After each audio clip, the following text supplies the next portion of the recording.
And you're probably wondering, Tyler, where the hell have you been? Well, I had to think of something to review for you guys so it wouldn't be boring and it wouldn't be super shitty. So I know what I'm gonna review for you guys. It's Sweet Vicious. Now, even though I've seen already 3 episodes of the show, I thought I'd watch it again, take some notes, give you my summary of the show. It's really, really good, by the way. And if you haven't seen the first episode, just go to mtv.com, type in Sweet Vicious, you should see it.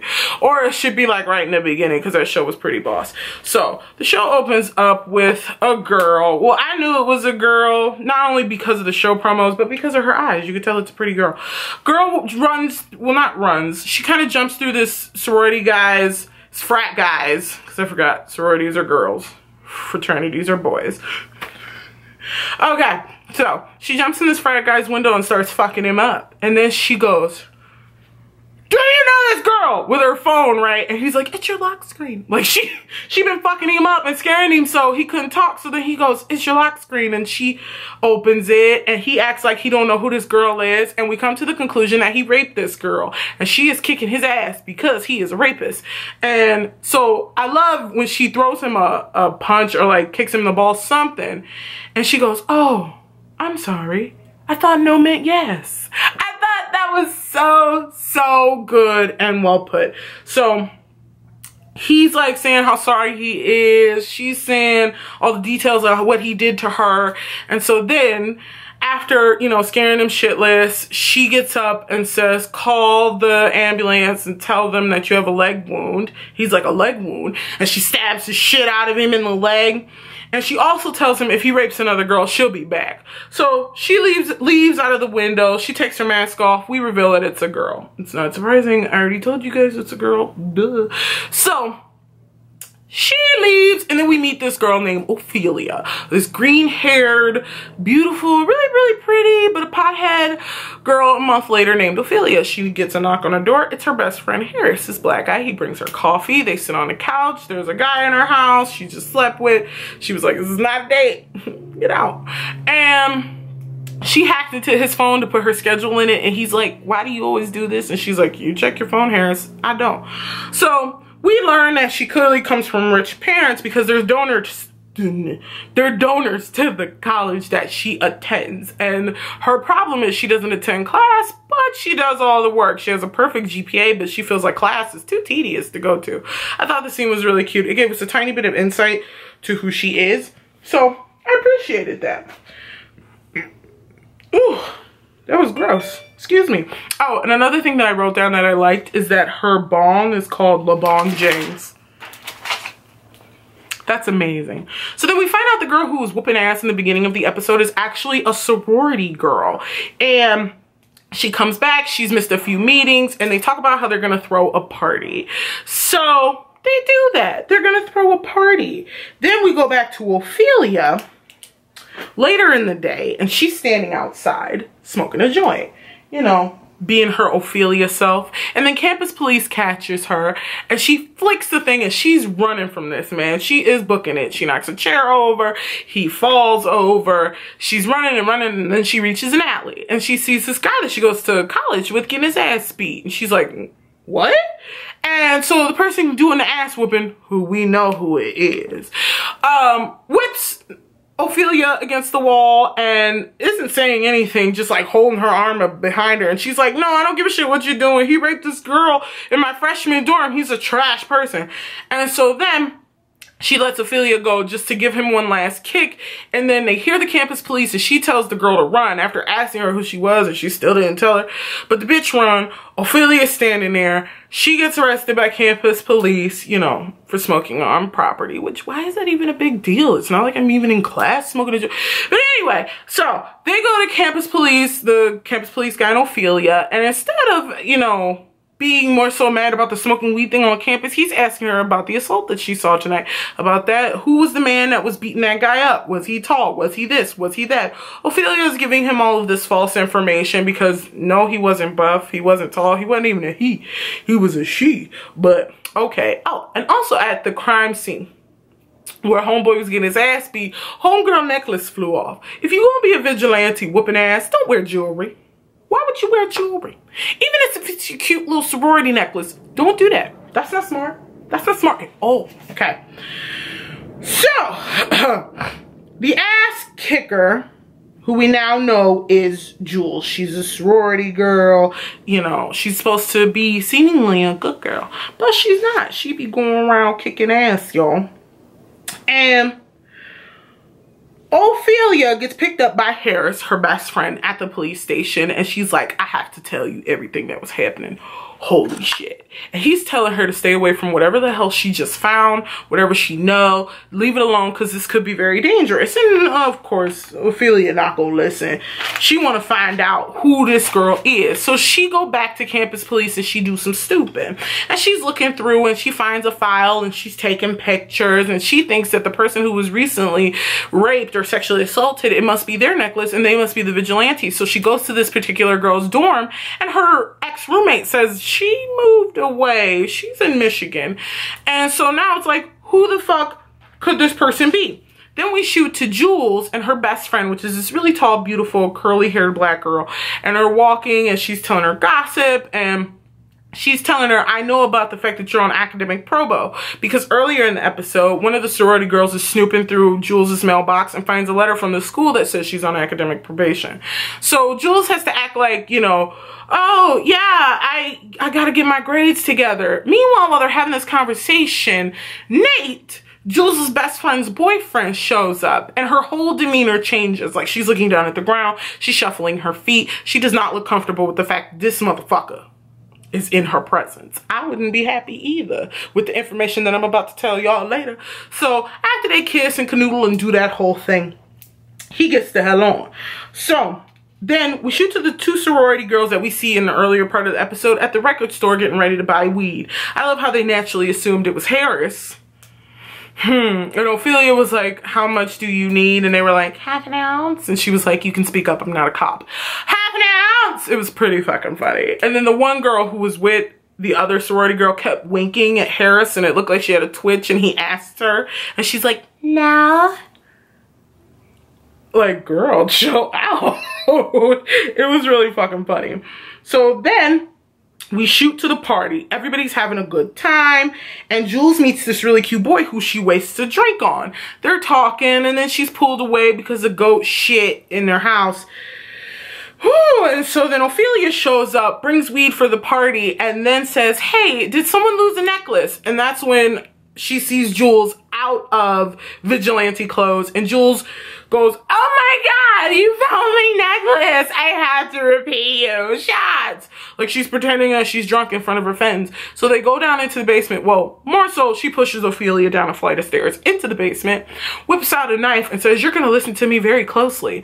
Pulls Ophelia, puts a knife to her throat and says, if you interfere with my life again, I will hurt you. Do you understand? And Ophelia goes, so no shots. And she went, okay, I'll leave you alone. God. And while all this is happening, Ophelia has reached around, grabbed this girl's phone, put some spyware on it, and left the phone at the house and left so she could go home and snoop. And then while she's snooping at home, she finds out that Jules and Nate actually used to date. Well, she didn't find that out. We found that out. And this is my thing. How the fuck do you fuck your best friend's ex-boyfriend?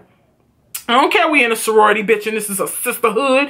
Get your sisterhood pussy away from my ex-boyfriend. Like, what the fuck? Like, that's so gross. What if we broke up on bad terms and now I gotta stare at this motherfucker just because you boning him now in the house all the time? Like, oh my God. But anyway, I wouldn't do no shit like that. And that's another thing. I'm real attentive to my friends and I watch them a lot. And if one of my friends looked physically distressed and disturbed when my boyfriend came around, I would want to know why.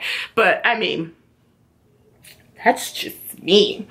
So, after all that snooping, we learned that Jules is just a basic ass, boring ass sorority girl whose best friend is dating her ex-boyfriend. So, Jules later goes to another guy's place who we later find through Ophelia's snooping is a guy who's raped or sexually assaulted 3 other girls. So, Ophelia follows Jules because you remember I told you put that spy and that tracking shit on her phone. So, Jules and the guy are tussling and fighting because she cuts him in the back of the ankle. He goes down. They're kicking, they're punching, they're fighting. She hits him with something. He gets the best of her and he flips her to the ground and he's on top of her. And while he's on top of her, she starts to have flashbacks of when she was raped by Nate, y'all. Her best friend's boyfriend, aka her ex-boyfriend, is her rapist. Oh my God. Like, holy shit, y'all. Holy shit. So we get flashbacks to her screaming, Nate, stop, while this guy is on top of her, strangling the shit out of her. He pulls her mask down to see her full face, and she spits on him, and then he knocks her out cold. He goes, bitch, I'm gonna kill you. And that's when Ophelia shows up and knocks him in the back of the head with a wrench. He go down bleeding. She stare at Jules. She look back at him, drops the wrench, and pukes everywhere, y'all. I would puke too. No, I wouldn't. I would be like, yeah, fucked you up. Oh my God, I killed you. Ah! But then again, I wouldn't follow no bitch to some random auto body shop to do no vigilante shit, okay? So Jules wakes up, she looks next to her, sees his dead body, and then she starts crying. And Ophelia's like, are you crying? You do this all the time. And Jules like, I don't do this. And so Ophelia's like, it's fine. It was self-defense. We can call the cops. And Jules is like, we not calling the cops, bitch. They're not gonna do nothing. We gonna clean this up and we gonna get the fuck out of Dodge. So they clean up his body. They put it in the back seat of Ophelia's car and they drive to a bar. Now, they're at this bar. They're hanging. I'm back! So I know the video stopped in the middle of while I was talking because my camera overheated. But anywho, so after they kill homeboy, clean up where they were, and put his body in the back of Ophelia's car, they drive to a bar nearby. So I love when they're sitting in the car and the blind girl, Jules, is like, no, I can't go in here. A sorority girl like me would never be seen in a bar like this. And Ophelia's like, wow, I didn't know that you had to pick and choose where to drink after murder. I promise no one in here is gonna know you. And she's like, I can't go in there, I'm covered in blood. So Ophelia digs in the back of her car and pulls out a shirt that says, spitters are quitters. It's an old ancient proverb, if you all didn't know. But I love, because Jules is like, oh no. Oh, absolutely not. And she goes, oh, well, have fun with him. So Ophelia goes into the bar, and then while she's standing in there, Jules comes up behind her with her arms crossed, and she's like, Jules like, so Ophelia goes, calm down. Nobody is here is gonna see you. And she goes, whiskey, rocks. Oh, I don't drink. I didn't order you a drink. Here you go. So while they're sitting across from each other, they're getting to know each other. And Jules asked her, how did you know where I was? And she goes, oh, well, I put hacking spyware on your phone at the party. And she goes, oh, how do you know how to do that? And she's like, well, I spent a lot of time in front of the computer because I didn't have a lot of friends growing up. So, like a lot of time in front of the computer. And Jules is like, oh. And then also there's a moment where Ophelia works in there because Jules is like, oh, your parents, because we learned that Ophelia has the type of sense of humor where she says things that other people will be like, why would you say that? Kind of like me. So, Ophelia makes a joke and Jules goes, oh, so your parents must think you're funny. And she goes, oh no, they tell me I'm a mistake. So, yeah. And then there's that awkward silence like, oh shit, your parents don't love you, huh? Well, all right. So then Ophelia asks Jules, well, how did you learn to do what you do? And of course she's all Batman with it. I can do things that other people can't do. There are people out there getting away with things. And Ophelia goes, it's literally the plot to Batman. She goes, so what? You want me to teach you everything I know? You want to be my Robin. And Ophelia goes, well, I wouldn't be Robin. Robin's a bitch. So, and while they're drinking and chilling, we see the guy that Jules met at the party earlier in the episode. He walks over and he goes, I never got your name last time. I'm Tyler. Yes, I know, y'all. His name is Tyler. I'm Tyler. He's Tyler. I get it. Reviewing this show is going to be like the most annoying thing to say Tyler, and I am Tyler, but there's another Tyler. Anyway, y'all. So she says her name. Ophelia leaves to give them privacy. They're sitting there. They're talking. They're flirting. It's cute. It's real short and sweet. Then Ophelia, hammered, walks over and goes... I'm a little hammered. And you gotta drive. You get a number to Tyler, and he goes, I was just about to. Pulls out his phone, hands it to her. So, when we look on his phone, we find out that the guy we just murdered is his stepbrother, who he's waiting on at the bar to have a drink with.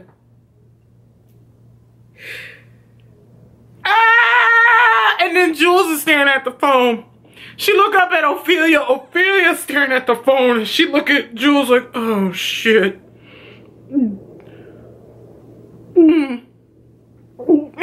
And she's like, oh yeah, we have to go. She's fine. She's just a throw up person. But you definitely stay inside. We're fine.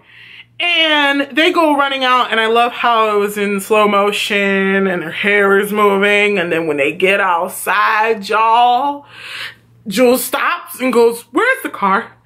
And then it freezes them, and there's no car. And then Ophelia goes, fuck! Like, the car is gone. You killed a man. He's in the trunk of your car. You park somewhere you weren't supposed to park, because you see that when they're pulling up, that she parking in a loading zone. But anyway, so she pulled up, and the car is gone. There's a dead man in the trunk of the car, and the car is gone. The car is gone, y'all. Not only is the car gone with the dead body in it, the dead body in it belongs to the brother of the man in the bar that you just got his number, that you met at the party. Layers, layers, so many layers. Oh my God. Another part in the show earlier that I deeply appreciated that's going to make me come back and watch this show was the defying gravity moment. After they clean everything up, they wrap Homeboy's body up and put him in the car. That moment when she puts on music. And first it's rap music, and she changes it real quick, and it's Defying Gravity from Wicked, y'all. First they're not singing, then they're singing. Now they're shouting it. Like, there's a dead body in the trunk of your car, but yeah, let's sing about defying gravity and how no one can stop you. Somebody can, and that's the law, because you killed a person and he's in the trunk of your car. But I love how it was kind of like they feel like they're defying gravity even though they just murdered a person. Feel good in this moment because we just did a bad thing. But I give this show a 10 out of 10. I can't wait to see the 4th episode because I've seen the 2nd and the 3rd. I can't wait to see the 4th episode. Where it's going is a really great place, and I love because they're putting a show about sexual violence and the things that women go through on college campuses and how people don't believe them and how the cops don't help, campus police don't help, nobody helps.